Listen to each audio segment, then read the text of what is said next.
नमस्कार, आप देख रहे हैं लाइव सिटीज। मैं हूं आपके साथ सौरभ राज। जदयू के राज्यसभा सांसद किंग महेंद्र कल वे पंचतंत्र में विलीन हो गए। मेरे साथ सीनियर जर्नलिस्ट ज्ञानेश्वर हैं। इनसे पूरा विस्तार से जानेंगे कि किंग महेंद्र जो अपने पीछे एक बड़ा साम्राज्य छोड़ करके चले गए, आखिर उस साम्राज्य का मालिक कौन होगा और उस साम्राज्य कितने हिस्सों में बटेंगे। सर, जिस तरीके से आपने देखा, आपने भी वहाँ पे जब उनका निधन हुआ तो कल वहाँ पे आप थे, पूरा परिवार को आपने वहाँ देखा, क्या कुछ नज़र आया सर वहाँ पे? आपने जब गया उनके परिवार में भी कुछ नाराज़गी दिख रही थी। देखिए सौरभ, मैं तो कुछ देर के लिए ही गया था जी। आप पूरे दिन रहे जब तक अंत्येष्टि खत्म नहीं हुई। और आपने कहा जेडीयू के सांसद किंग महेंद्र। देखिए, सांसद बहुत लोग होते हैं जी, लेकिन ये महेंद्र प्रसाद थे, किंग महेंद्र थे जी। अरबपति खरबपति, दुनिया के दौलतमंदों में सबसे अधिक दौलतमंदों में एक जी, किंग महेंद्र।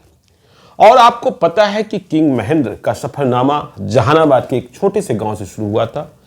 पहले तो कई साल ये गायब रहे और जब लौटे तो इनके पास बेहिसाब दौलत थी। और फिर इनका सफर किस तरीके से इतने बड़े आर्थिक साम्राज्य के रूप में, लेकिन इनके परिवार के भीतर जी, मतलब जब समृद्धि हो गई, सब कुछ हो गया, सब कुछ ठीक नहीं रहा। देखिए, आपको पता है किंग महेंद्र के 3 बेटे जी, उनमें एक बेटे जो दूसरे नंबर का था, जिसे कहा जाता था कि बहुत ही टैलेंटेड था जी, उसका निधन हो गया था। और दूसरा बेटा, मतलब उसके बाद कहे तीसरा कह लें, रंजीत से कभी किंग महेंद्र की पटी कभी नहीं पटी। पहले बेटे राजीव जी, वो बैपता देखते रहे। और किंग महेंद्र के आर्थिक साम्राज्य के विस्तार में एक बड़ा योगदान रहा उनके छोटे भाई भोला शर्मा का जी, जिनके बारे में कहा जाता था कि राम लक्ष्मण की जोड़ी है। तो आज यदि देखें, कल भी आपने देखा जब वहां पार्थिव शरीर रखा था, और जो घटनाक्रम है, आप सोचिए किंग महेंद्र की जिंदगी अंतिम दिनों में किस तरीके से हो गई थी। मेमोरी लॉस हो गया था जी, उन्हें तो कुछ पता ही नहीं होगा। सबसे पहले विवाद हुआ घर में पत्नी को लेकर। देखिए, आपको हमने कल भी बताया था कि किंग महेंद्र की शादी सतुला देवी के साथ बहुत कम उम्र में हुई थी, लेकिन जब इतना बड़ा एम्पायर उन्होंने खड़ा कर लिया, फिर उमा देवी के साथ उनके क्या रिश्ते बने और नहीं बने।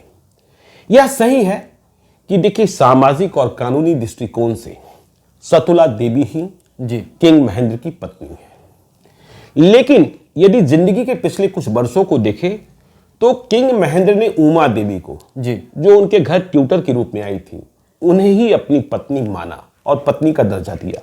आपने कल भी देखा होगा कि उमा देवी की मांग में सिंदूर, और वो मांग में सिंदूर किसके नाम की? वो किंग महेंद्र के नाम की सिंदूर थी। तो उमा देवी आज की तारीख में ये कहें, देखिए, उन्हें कानूनी और सामाजिक मान्यता को लेकर जो अड़चने हैं जी, लेकिन किंग महेंद्र की जो ताकत, एरिस्टो फार्मा या उनसे जुड़ी तमाम कंपनियां, तो आज जो एरिस्टो फार्मा की कमान है जी, आप उन्हें कानूनी सामाजिक मान्यता न दें, लेकिन मुझे पता है कि एरिस्टो फार्मा पर असली अधिकार आज की तारीख में उमा देवी का ही है, दूसरी पत्नी का, ठीक है ना जी, दूसरी पत्नी का ही है। और वैसे भी देखिए, जो किंग महेंद्र ने संपत्ति अर्जित की जी, कभी वे किसी के साथ रहे, कभी किसी के साथ नहीं रहे, कभी कोई बेटा इनके साथ रहा, कभी नहीं रहा, भाई कभी रहे कभी नहीं रहे, ये सारे घटनाक्रम चलते रहे जी। और किंग महेंद्र ने, देखिए, मैं कह रहा हूं महाभारत होने वाला है। महाभारत तो पहले से चल रहा था। महेंद्र के परिवार में महाभारत होगी? नहीं, महाभारत तो पहले से न, जब देखिए आपके हेल्थ और वेल्थ मैनेजमेंट की जी, आपके स्वास्थ्य और आपके धन कि देख रेख के लिए कौन करेगा कौन नहीं करेगा, यह मामला अदालत तक पहुंच जाए और अदालत को फैसला करना पड़े, सुपर गार्जियन बहाल करना पड़े, तो फिर बचता क्या था? ये तो पहले हो चुका था। और आप देखे होंगे कि लड़ाई ऐसी है, यहां इस परिवार में कई धरे हैं कि जब कोर्ट में लड़ाई चल रही थी सौरभ जी, तो देश के जितने नामचीन वकील हैं जी, अभिषेक मनु सिंघवी से लेकर मुकुल रस्तोगी से लेकर के हरीश साल्वे से लेकर के जितने नाम आप गिना सकते हैं, वे सभी किसी न किसी पक्ष के कोर्ट में पैरवीकार थे। तो कानूनी लड़ाई में ही कितने करोड़ रुपए, उसके बाद भी फैसला नहीं हुआ। उसके बाद कोर्ट को एक कमेटी बनानी पड़ी कि ये लोग वहां रहेंगे, ये लोग नहीं रहेंगे, सतुला देवी की मान्यता ये होगी, उमा देवी की मान्यता ये नहीं होगी। तो आप समझ रहे हैं कि जिंदगी कैसी हो गई थी। तो आप यदि किंग महेंद्र के परिवार के भीतर देखेंगे तो आपको कई धरे दिखाई पड़ेंगे। अब धरे क्या दिखाई पड़ेंगे? एक पक्ष है उमा देवी का, जिसे किंग महेंद्र जिंदगी के अंतिम दिनों में अपनी पत्नी मानते रहे। शपथनामा में भी उन्होंने उन्हें रखा। सतुला देवी के साथ नहीं रहे। सतुला देवी फिर कानूनी प्रक्रिया हुई, वो आए, बवाल हुआ, तब आई। तो उमा देवी का एक पक्ष है जो फाइनेंशियल और कंपनी पर असली पावर उमा देवी का आज के समय में जी, ठीक है, मैनेजिंग डायरेक्टर भोला शर्मा है जी। लेकिन यदि असली अधिकार जिसको कहते हैं कि जिनका चलता है फाइनेंशियल स्ट्रेंथ कंपनी पर उमा देवी का है जी। और उमा देवी ने उसे किस तरीके से संभालने की कोशिश की, ये अलग बात है। तो देखिए उमा देवी के साथ जो मैं बता रहा था कि उनके सेकंड सन जो बहुत टैलेंटेड माने जाते थे जी। तो उनकी जो पत्नी है कंचना राय विडो, और उनके 2 बेटे वो उमा देवी की तरफ। अच्छा, ठीक है ना जी। अब देखिए राजीव शर्मा जो बड़े बेटे हैं जी, वो कभी इधर कभी उधर होते रहते हैं, कभी सतुला देवी के साथ, कभी इस तरफ। अब भोला शर्मा के साथ क्या परेशानी है, भोला शर्मा भी बीच में मुख्य धारा से अलग थे, किंग महेंद्र नहीं कर रखा था। देखिए बहुत सारी गलतियों के कसूरवार किंग महेंद्र भी हैं। अच्छा, ठीक है ना जी। कभी उन्होंने इस बेटे को बाहर किया, कभी उन्होंने उस बेटे को बाहर किया, कभी इस भाई को इधर रखा, कभी उधर रखा। तो ये गलतियां वो करते रहे, जिसका परिणाम अंतिम दिनों में देखने को मिला कि क्या स्थिति रही। तो एक धारा वो है, बिल्कुल स्ट्रांग धारा है। भोला शर्मा देखिए, अब किंग महेंद्र के बाद जैसे मैंने कहा कि राम लक्ष्मण की जोड़ी, किंग भोला शर्मा के साथ परेशानी होती, किधर रहे किधर न रहे, ठीक है ना। दोनों के बीच समन्वय बनाने की कोशिश करते हैं। सतुला देवी को दिल्ली हाईकोर्ट ने मान्यता दे दी कि असली पत्नी वो है, क्योंकि पहले के जितने शपथ हैं या पहले जितनी संपत्ति दिखाई गई है उसमें वो वाइफ ऑफ दिखाई पड़ती हैं, ठीक है, वो गांव गवई की हैं। जो दिल्ली हाईकोर्ट का आदेश आया था उसमें रंजीत जो छोटा बेटा था जिसे घर निकाला किए थे किंग महेंद्र, उसके बारे में उसे कोई अधिकार नहीं दिया गया था। लेकिन देखिए सतुला देवी जो पहली पत्नी है वो आज की तारीख में रंजीत सिंह के साथ हैं, मतलब छोटे वाले बेटे के साथ जी। और उस मीटिंग में जो भी हेल्थ और वेल्थ मैनेजमेंट के लिए जो मीटिंग हुआ करती थी, उस मीटिंग में वो सतुला देवी को रिप्रेजेंट करते थे जी, ठीक है ना। तो वो सतुला देवी, तो उधर क्या बोलता है रंजीत है। अब देखिए जो हमारी सूचना है, आपने भी कल सुना कि मुखाग्नि देने के लिए सोचिए कैसी स्थिति और विकट परिस्थिति पैदा हुई होगी कि मुखाग्नि किंग महेंद्र को कौन देगा। वे तो सो गए थे चिर निद्रा में, वो किंग महेंद्र जिनके पास बेशुमार सब कुछ, तो मुखाग्नि कौन देगा। इस पर भी फैसला आखिरकार सुपर गार्जियन को करना पड़ा। कहा यह जाता था कि एक पक्ष ये इस रूप में था कि बेटा नहीं पोता, मतलब कंचन राय का जो है, कंचना राय जो उनके बेटे, उन्हें मुखाग्नि दे, मतलब ग्रैंडसन मुखाग्नि दे। लेकिन नहीं, फिर बाद में शायद सुपर गार्जियन की बातचीत हुई जो कोर्ट के द्वारा नियुक्त किए गए हैं, तो जिसमें तय हुआ कि नहीं बड़ा बेटा राजीव शर्मा। तो सोचिए मुखाग्नि के लिए फैसला लेना पड़े। फिर इसके बाद देखिए, आपकी भी जानकारी है, मेरी भी जानकारी, आप भी कल कहानी सुन रहे थे कि परसों रात को जो रात अंतिम रात थी किंग महेंद्र के लिए अपोलो हॉस्पिटल, वहां भी रात 2 बजे के करीब परिवार के सभी लोग थे। रंजीत भी आया था, उमा देवी भी थी। वहां नोकझोंक हुई, ये आपको पता है जी। पहले तो बहस हुई कि तुम जो चाहते थे वो हो गया ना अब जी।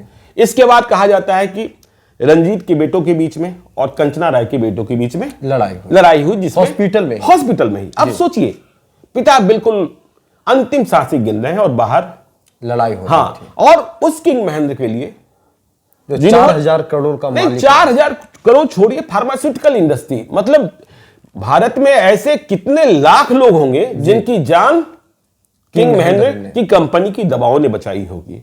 और जिस अपोलो हॉस्पिटल में वो भर्ती थे, किंग महेंद्र वो ऐसी शख्सियत थे कि उतने कितने अपोलो हॉस्पिटल खड़े कर सकते थे जी। तो वहां इस तरीके की लड़ाई भी देखी गई।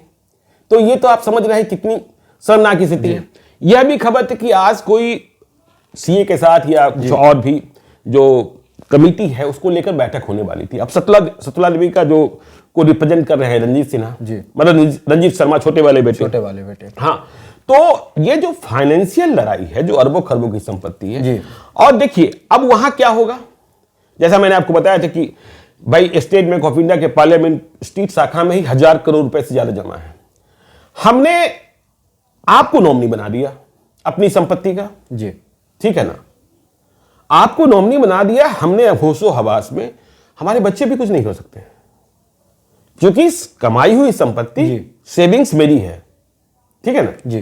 तो वैसी स्थिति में ये लड़ाई बहुत आगे जानी है और कंपनी पर असली नियंत्रण उमा देवी का है।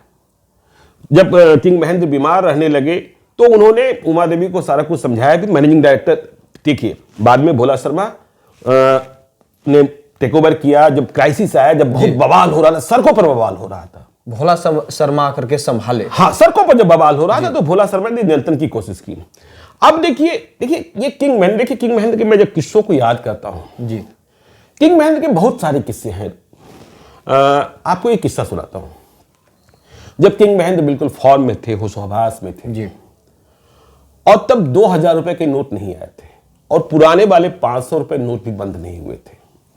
तो कहा यह जाता था किंग महेंद्र इतनी बेशुमार दौलत के एमपी कि जब वे पार्लियामेंट जाते थे, रोज जाते थे जी, इधर तो आप देखते नहीं होंगे, आप पार्लियामेंट जाते ही थे, तो जब सत्र नहीं होता था तब भी जाते थे वो।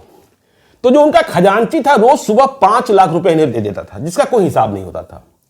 और उन 5 लाख रुपयों में से एक गड्डी जो होती थी वो 1000 रुपए की नोट की होती थी, 1 लाख की।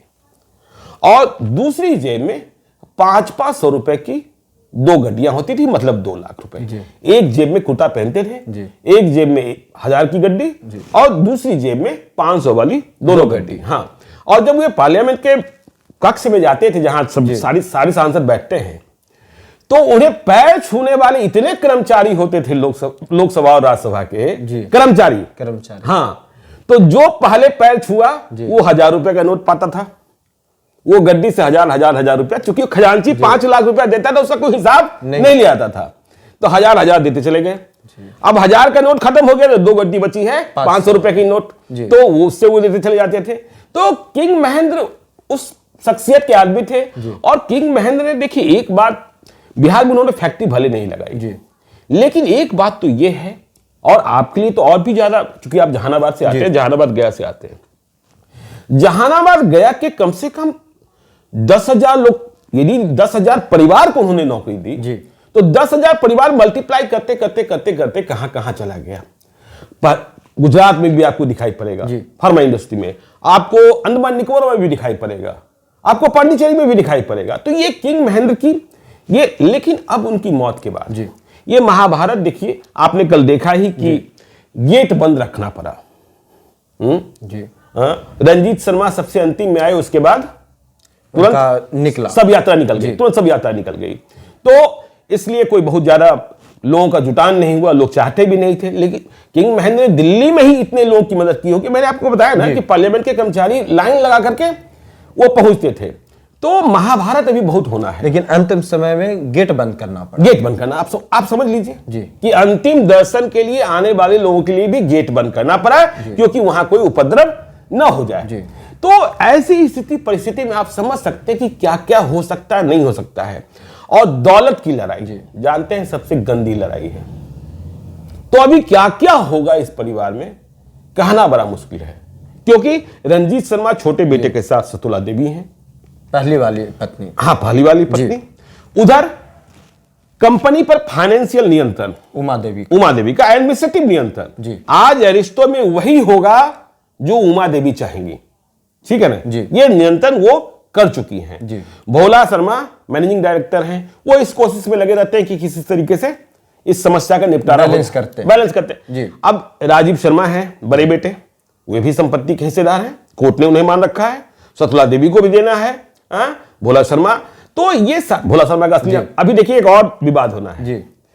अभी किंग महेंद्र के राज्यसभा के कार्यकाल का 2 वर्ष बचा हुआ था, 2024 में खत्म होना था। किंग महेंद्र ने जैसा कहा कि हम मरते दम तक सांसद रहेंगे, चाहे पार्टी कोई हो, चाहे मनोनयन राष्ट्रपति करे, उन्होंने कर दिखाया। और उनका जो बंगला है 4 सफदरजंग, जिसके बाहर कल हम और आप खड़े थे, वह बंगला दिल्ली के सांसदों और मंत्रियों के बीच में, वैसा बंगला जो इंटीरियर है ना, वो मुश्किल से 8-10 होगा। तो अब यदि इस फैमिली से कोई सांसद न बना तो यह बंगला खाली हो जाएगा, हाथ से निकल जाएगा। हाथ से निकल जाएगा जी। भोला शर्मा देखिए पॉलिटिकली कनेक्ट है। मैंने कहा ना कि भोला शर्मा ने जो किंग महेंद्र का काम था, चाहे बिहार का या ब्रिज बनने का, सेतु बनने का, पॉलिटिकल, वो संभाल रखा था। लेकिन क्या भोला शर्मा वो कर पाएंगे जो किंग महेंद्र? क्योंकि आर्थिक साम्राज्य की मालकिन उमा देवी है, उमा देवी है, और रंजीत शर्मा जी उसे चुनौती दे रहे हैं। बड़े बेटे राजीव शर्मा अपनी हिस्सेदारी चाहते हैं। तो यह लड़ाई तो बहुत आगे जाएगी, बहुत आगे जाएगी।